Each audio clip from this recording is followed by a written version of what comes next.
Today's POV experience is a life where you hit a $45 million lottery jackpot. Word on the internet is that people who type "claim" in the comments end up winning so much cash they couldn't possibly spend it all.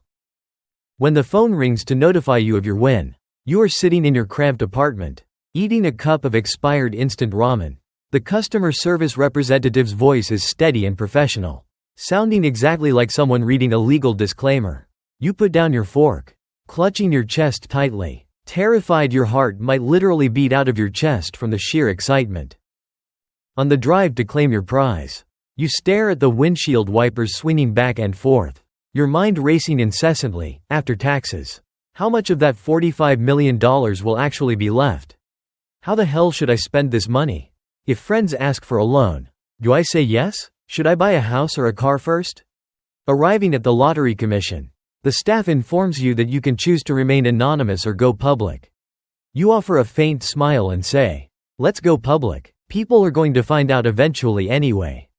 After claiming your $32 million after-tax lump sum, the very first thing you do isn't buying a sports car or a mansion.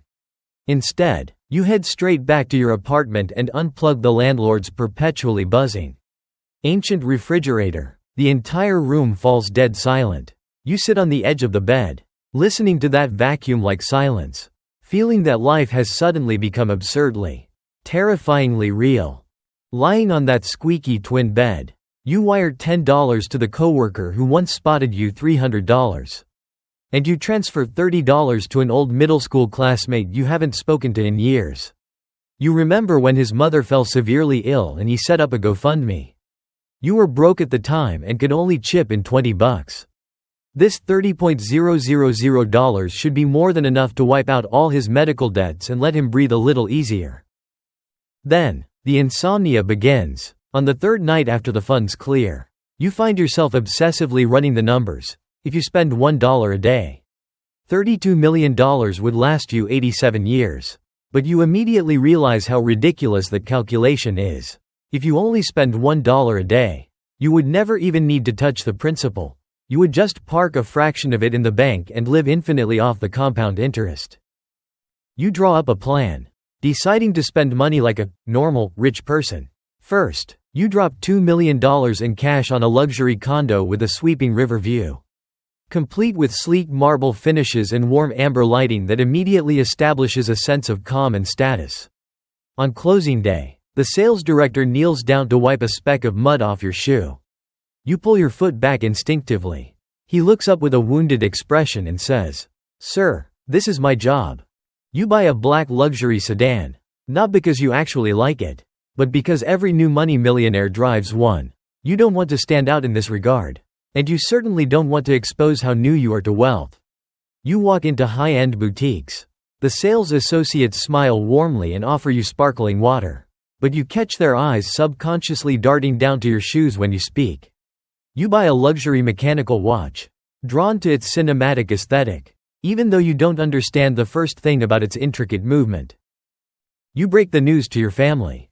The next day, your mom calls to say relatives back in your hometown want to borrow money to renovate the old family estate. Your first reaction isn't to feel moved or conflicted, but to run a quick mental calculation. If I lend to them today, will they be back tomorrow? Will other relatives line up next? Should I just donate a lump sum to revitalize the town? Will people think I am just showing off?